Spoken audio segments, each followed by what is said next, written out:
सकरन report गुल मोहम्मद कीरियो सकरन जे अक़लियती बिरादरी सां तालुक़ रखंदड़ नौजवान खेमचंद पटेल पारां कमीशन जो इम्तिहान पास करे ASP थियण ते संदसि मान में 79 बेंच पारां नूर आर्ट आश्रम सकरन में शानदार राज ॾियण जो एहतमाम कयो जंहिंमें सिंध जे कुंड कुर्छ मां 79 मैट्रिक पास कंदड़ शिरकत कई जंहिंमें 79 बेंच खां सवाइ सकरन प्रेस क्लब जे वफ़द जनरल सेक्रेटरी ग़ुलाम नबी मल्हा ऐं सिंधी अदबी संगत जे वफ़द सेक्रेटरी ख़ैर मोहम्मद लाखो जी अॻवानी में शिरकत कई जिते काज़ी जावेद सनाई पिणु एज़ाज़ी महिमान तो शरीक थियो जंहिंखां पोइ स्टेज सेक्रेटरी आफ़ाक़ सुमरो तरतीब पारां स्टेज ते घुरा वीचार वंडिया जिनमें 79 बेंच जो बानी मोहम्मद इलियास कीरियो यार मोहम्मद मल्हा जान मोहम्मद गदारो सुलेमान डाहिरी निसार अहमद ख़ासकली अब्दुल ख़ालिक चांडियो नथर मल ओडे ग़ुलाम शबीर मस्तोई अलॻि अलॻि ॻाल्हाईंदे चयो त 79 बेंच तोड़े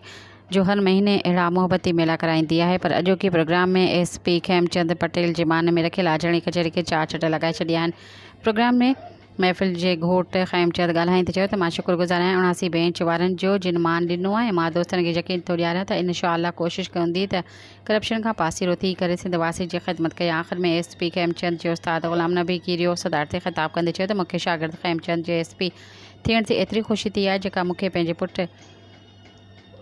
ॼमण ते बि न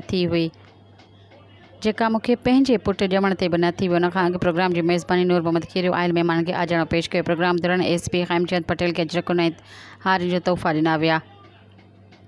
इन मौक़े ते प्रोग्राम दौरान ख़ादिम अली कीरियो वकार नूर कीरियो ख़ालिद हुसैन कीरियो आयल महिमान जो आदर भाव कयो। आख़िर में सिंधन खाधे सां शानदार महिमान नवाज़ी कई वई।